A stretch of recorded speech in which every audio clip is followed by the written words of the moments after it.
Meus irmãos, nós vamos iniciar o nosso estudo ainda no texto de Ezequiel, né? Como nós havíamos dito, nós vamos nessas semanas, né? Na semana passada, essa e a próxima, estudar acerca daquelas 3 profecias de restauração que se encontram em Ezequiel, capítulo 36. E nós vamos, para não perdermos nenhum aspecto dessas profecias, decidimos então dividir em 3 partes. Semana passada vimos acerca da santidade de Deus e hoje nós vamos falar sobre a fidelidade de Deus a partir daquele texto, para que a partir disso nós possamos falar então da certeza da salvação. Vamos orar então, meus irmãos, antes de iniciar o nosso estudo. Senhor, Deus eterno, Deus de graça, nos abençoa, que a Tua palavra viva e eficaz fale ao nosso coração, Senhor. Nesses dias, ó Pai, em que nós estamos privados do culto público, nós precisamos ser lembrados, Senhor, da Tua fidelidade, da Tua aliança. Que a Tua palavra, entregue ao profeta Ezequiel há tantos anos, fale e aqueça o nosso coração nesses dias, nessa situação de hoje. Nos abençoa, Senhor, é isso que nós pedimos. Em nome de Cristo Jesus. Amém. Então, meus irmãos, vamos lá para o texto de Ezequiel, capítulo 36. Hoje veremos do verso 22 até o final do texto, o verso 38. Semana passada vimos do 16 ao 32 e hoje veremos do 22 ao 38. Assim diz a palavra do Senhor. Dize, portanto, à casa de Israel, assim diz o Senhor Deus, não é por amor de vós que eu faço isto, ó casa de Israel, mas pelo meu santo nome que profanastes entre as nações para onde fostes. Vindicarei a santidade do meu grande nome que foi profanado entre as nações, o qual profanastes no meio delas. As nações saberão que eu sou o Senhor, diz o Senhor Deus, quando eu vindicar a minha santidade perante elas. Tomar-vos-ei de entre as nações, e vos congregarei de todos os países, e vos trarei para a vossa terra. Então aspergirei água pura sobre vós, e ficareis purificados de todas as vossas imundícias, e de todos os vossos ídolos vos purificarei. Dar-vos-ei coração novo, e poder dentro de vós espírito novo. Tirarei de vós o coração de pedra, e vos darei coração de carne. Porei dentro de vós o meu espírito, e farei que andeis nos meus estatutos, guardeis os meus juízos e os observeis. Habitareis na terra que eu dei a vossos pais. Vós sereis o meu povo, e eu serei o vosso Deus. Livrar-vos-ei de todas as vossas imundícias.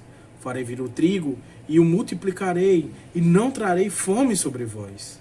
Multiplicarei o fruto das árvores e a novidade do campo, para que jamais recebais o opróbrio da fome entre as nações. Então vos lembrareis dos vossos maus caminhos e dos vossos feitos que não foram bons. Tereis nojo de vós mesmos por causa das vossas iniquidades e das vossas abominações. Não é por amor de vós, fique bem entendido, que eu faço isto, diz o Senhor Deus. Envergonhai-vos e confundi-vos por causa dos vossos caminhos, ó casa de Israel. Assim diz o Senhor Deus, no dia em que eu vos purificar de todas as vossas iniquidades, então farei que sejam habitadas as cidades e sejam edificados os lugares desertos. Lavrar-se-á a terra deserta, em vez de estar desolada aos olhos de todos os que passam. Dir-se-á, esta terra desolada ficou como o jardim do Éden. As cidades desertas, desoladas e em ruínas, estão fortificadas e habitadas. Então as nações que tiverem restado ao redor de vós saberão que eu, o Senhor, edifiquei as cidades destruídas, replantei o que estava abandonado. Eu, o Senhor, o disse e o farei. Assim diz o Senhor Deus, ainda nisto permitirei que seja eu solicitado pela casa de Israel, que lhe multiplique eu os homens como um rebanho de santos, o rebanho de Jerusalém nas suas festas fixas. Assim, as cidades desertas se encherão de rebanhos de homens, e saberão que eu sou o Senhor. Graças a Deus por sua palavra.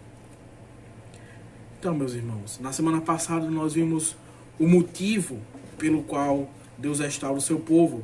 A santidade é colocada aqui em Ezequiel como este motivo.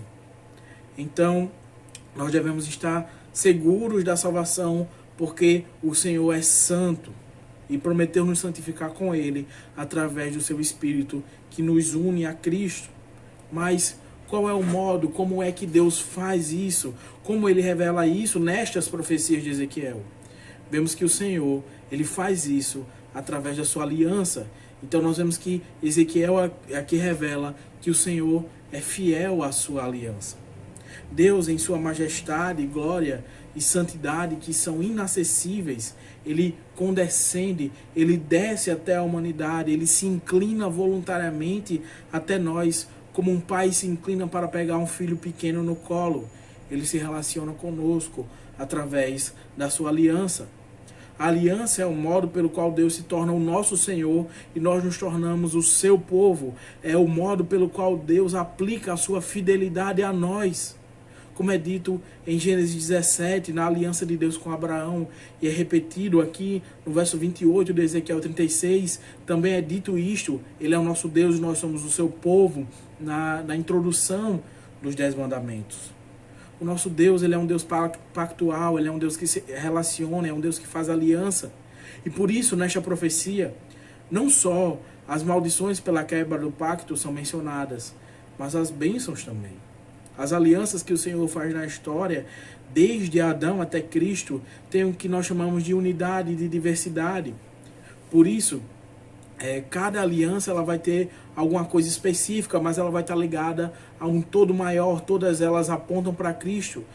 Na aliança de Noé, nós temos a questão do arco-íris, nós temos Deus dizendo que preservaria a criação. Na aliança de Abraão, nós temos a circuncisão e temos ali Deus dizendo que a terra seria dada à descendência de Abraão, como está lá em Gênesis 15, capítulo 17. Essas alianças, então, elas estão juntas e têm o mesmo propósito. Nós vemos, então, que apesar da quebra, aqui, a quebra da aliança, a quebra da lei da aliança de Moisés, que está especificada nos 10 mandamentos, nós vemos que as promessas de Ezequiel aqui, elas fazem menção àquilo que nós temos desde o início, desde Gênesis, capítulo 15, verso 17, repetindo, Deus fala a Abraão: a tua descendência dei esta terra. Sabemos que ali, ao passar no meio dos animais, o Senhor assumiu, por pura graça, um pacto, um compromisso de morte com Abraão. Apesar de toda a infidelidade do povo, o Senhor é fiel à aliança e lhes concede a terra. Terra essa que, como nós vimos, foi violada. E se ser expulso da sua própria herança era a maldição do Senhor por causa da quebra do pacto, Deus mandou um povo estrangeiro para que o povo de Israel fosse então espalhado. Ser resgatado e ajuntado pelo Senhor é parte da sua salvação, é parte da sua bênção. Por isso a lembrança de que o Senhor é fiel ao seu pacto aquece o coração de um povo que estava triste, de um povo que estava abatido, este povo que estava distante da sua terra. Se muitos de nós que estamos isolados na nossa casa, nós ficamos com o nosso coração abatido, imagina aquele povo que foi tirado da sua casa, que foi tirado da sua terra e foi levado por um povo distante, estava exilado debaixo do jugo de ferro da Babilônia. Essa tristeza vai ser refletida principalmente nos salmos, como por exemplo o Salmo 137, que diz assim: às margens dos rios da Babilônia nós nos assentávamos e chorávamos, lembrando-nos de Sião, lembrando-nos da nossa casa. Nos salgueiros que lá havia nós pendurávamos as nossas harpas. Como eles poderiam então cantar? Como eles poderiam louvar ao Senhor se eles estavam numa terra distante? É isso que eles dizem no verso 4. Então eles penduravam seus instrumentos nas árvores, porque não sentiam a alegria de cantar ao Senhor. É para este povo abatido que Ezequiel entrega esta palavra de Deus no verso 24. Tomar-vos-ei de entre as nações e vos congregarei de todos os países, vos trarei para a vossa terra. Em Ezequiel 34, o Senhor diz que Ele é como um pastor que junta as suas ovelhas no dia da escuridão. Ele junta a perdida, ele busca a desgarrada, ele cura a que está quebrada.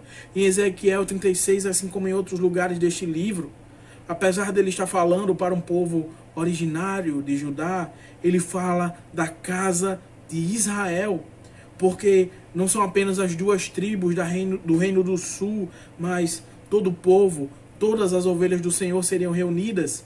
E nós sabemos muito bem, vemos isso com muita clareza no livro de Apocalipse, quando as 12 tribos estão reunidas ali diante do Senhor, de que essas 12 tribos não representam simplesmente o povo, a nação de Israel, mas representa toda a igreja, a totalidade da igreja, em todo o tempo, em todo lugar. Todos os cristãos, todos os servos do Senhor reunidos perante Ele. As ovelhas lá em Ezequiel 34 são levadas para pastos verdes. E aqui a imagem também é de uma terra que é produtiva, abundante, habitada, fortificada, onde antes havia destruição e desolação. O verso 35 fala do jardim do Éden, pois sabemos que quando o homem foi amaldiçoado por causa do pecado, lá em Gênesis 3, Deus disse: maldita é a terra por tua causa. Adão, ele era o vice-regente da criação, Adão era aquele responsável por cuidar do jardim. Quando ele caiu, toda a criação caiu junto dele. É por isso que Cristo, o segundo Adão, como diz Paulo, é aquele que vai renovar nele todas as coisas. Aqui nós vemos o Senhor abençoando a terra novamente. Tanto é que Deus fala no verso 36, na primeira pessoa. Então, não é o povo que reedifica e que replanta, mas é Ele mesmo que reedifica o que estava destruído. É Ele mesmo que replanta o que estava abandonado, assim como Ele mesmo plantou o jardim do Éden, como é dito lá no livro de Gênesis. E até os homens da terra, que haviam sido em sua maioria mortos ou deportados, levados cativos pelos babilônicos, esses seriam multiplicados como um rebanho, o rebanho do Senhor. A aliança, ela não foi esquecida, pois haveria novamente as festas fixas, como prescritas lá em Levítico, capítulo 23. O povo voltaria à plena comunhão, eles voltariam até as santas convocações, as festas, a Páscoa, a primícia, os sábados. O povo voltaria a ter comunhão, teria fartura de pão e teria fartura da palavra do Senhor. Festejariam, pois estariam de novo na presença do rei. Como sabemos, isso se inicia na história, porque dentre aqueles que foram deportados para a Babilônia, o rei Joaquim foi levado, e lá na Babilônia, a linhagem de Davi, ela foi preservada. Quando o povo retornou do cativeiro, debaixo do decreto de Ciro, Zorobabel, o descendente de Davi, ele foi enviado junto com Neemias. Mas poderíamos questionar o fato de que Israel, depois disso, passou por inúmeras reviravoltas políticas, ficou somente um curto período de tempo como independente, e até mesmo no Novo Testamento o povo ainda estava debaixo do jugo de um povo estrangeiro, estava ali naquela ocasião debaixo do jugo do Império Romano. Se nós entendermos a história, meus irmãos, simplesmente como fatos que acontecem pelo acaso, que acontecem simplesmente pela decisão do coração dos homens, se pensamos que talvez Deus está distante e indiferente ao que ocorre no mundo, ao que ocorreu no passado e ao que ocorre hoje, então nós temos de fato um problema aqui. Se a nossa visão ela é simplesmente uma visão política e é limitada a Israel como uma nação lá do Oriente Médio, então sem dúvidas nós não conseguiremos enxergar o maravilhoso plano de Deus à medida em que ele é revelado aqui. Porém, se a nossa visão é aquilo que a palavra de Deus nos coloca, podemos afirmar que nenhuma das suas palavras caiu no chão. Aquilo que começou como o retorno do cativeiro promulgado por Ciro, terminará com a igreja toda reunida e glorificada diante do Senhor, louvando a Deus, pois todos os inimigos de Cristo e de sua igreja foram derrotados. O descendente de Davi foi preservada, a descendência de Davi foi preservada, não para se sentar no luxuoso e passageiro trono que Salomão fez, mas para se assentar à direita do Pai, num trono eterno.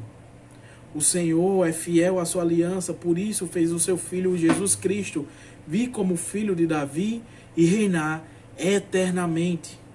Vemos isso claramente nas palavras da aliança de Deus com Davi, ecoadas no Salmo de número 89, que dizem: mas jamais retirarei dele a minha bondade, nem desmentirei a minha fidelidade, não violarei a minha aliança, nem modificarei o que os meus lábios proferiram.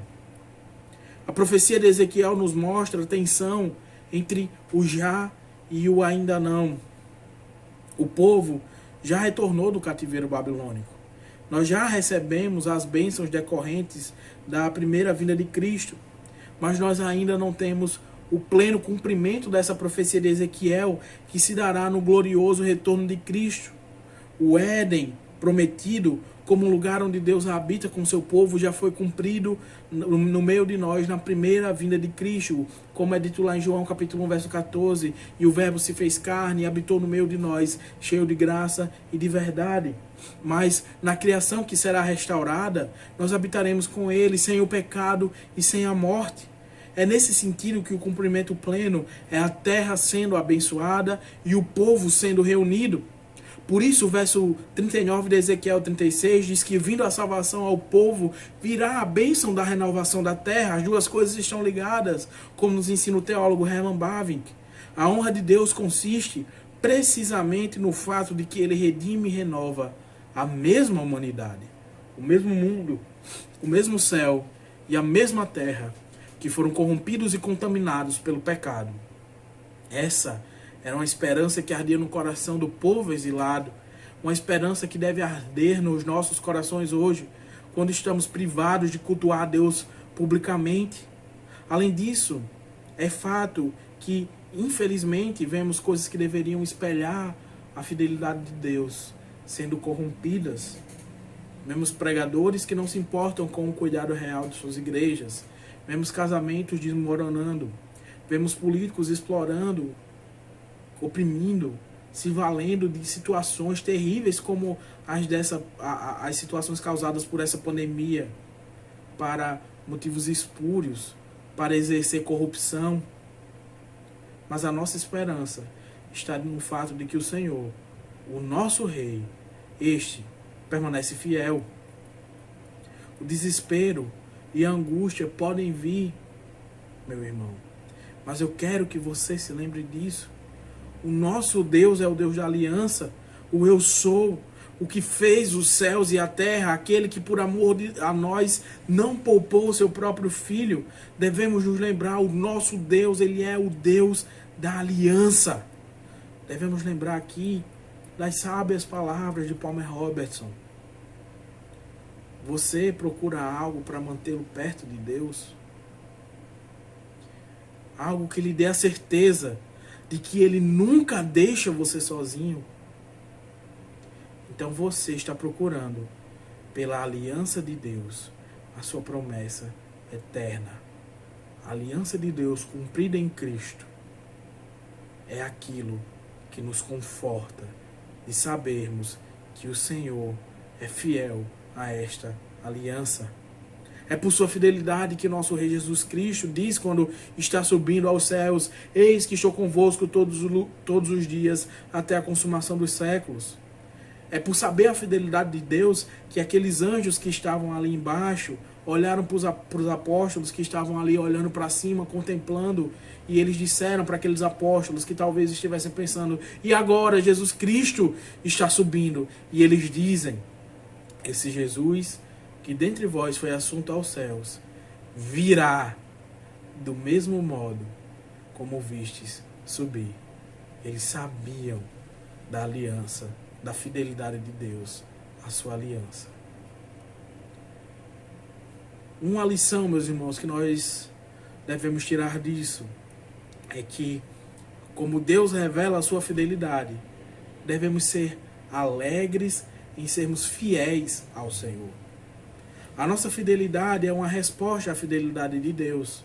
Como todo pai se alegra quando o seu filho lhe obedece, o Senhor se alegra quando nós o respondemos positivamente, quando nós somos fiéis à sua palavra.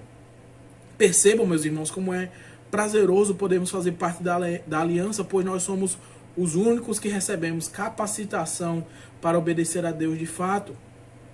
Mas se nós não esperamos com os nossos corações ardendo na chama da fidelidade de Deus, as nossas obras serão frias, serão cheias de má vontade. Ao invés de gerar alegria, as nossas obras vão gerar confusão, vão gerar desânimo.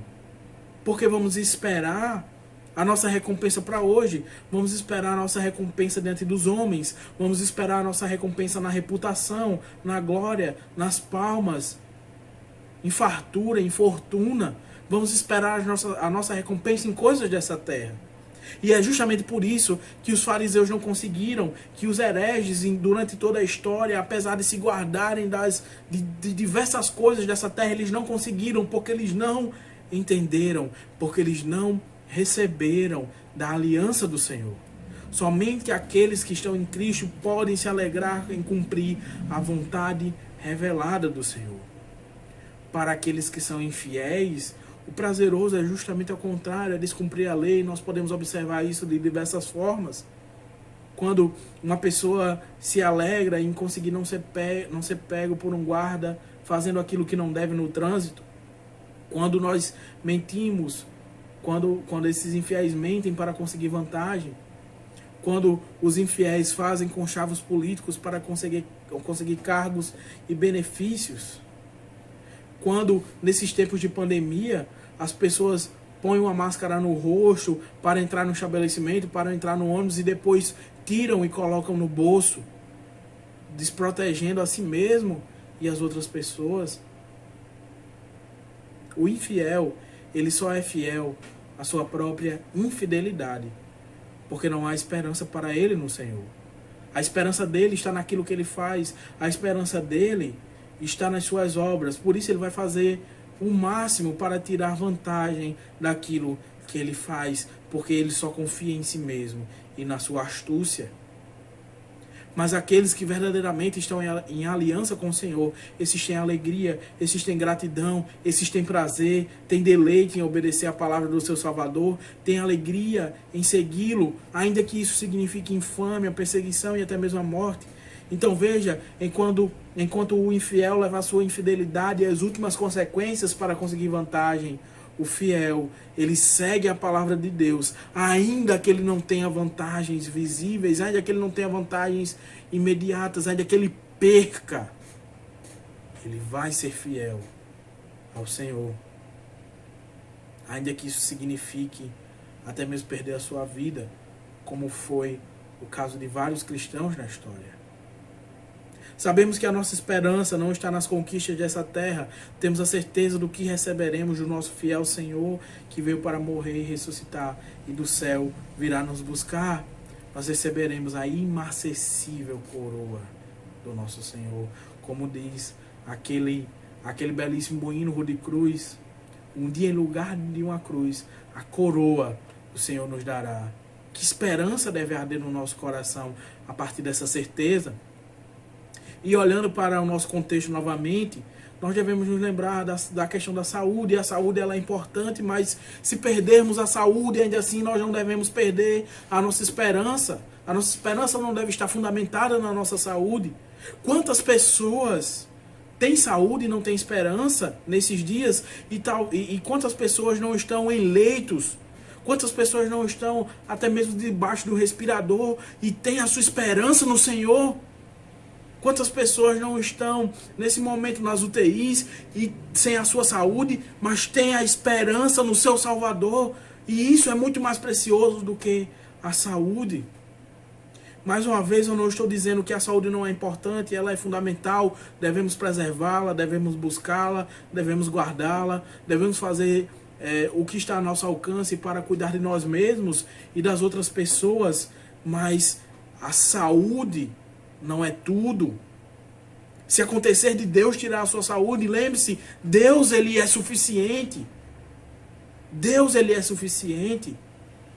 Devemos o servir com fidelidade, com alegria, porque a nossa esperança não é passageira. Pois a aliança do Senhor é perpétua e Ele é fiel a ela, e essa aliança é feita conosco. Que o Senhor nos abençoe, meus irmãos. Estejamos com o nosso coração ardendo com essas promessas e com essa verdade. que o tema anterior da santidade e este tema da fidelidade sigam como dois holofotes para iluminar o próximo tema que nós falaremos ainda no texto de Ezequiel, mas agora apontando para a questão da certeza da salvação. Que o Senhor nos abençoe ricamente.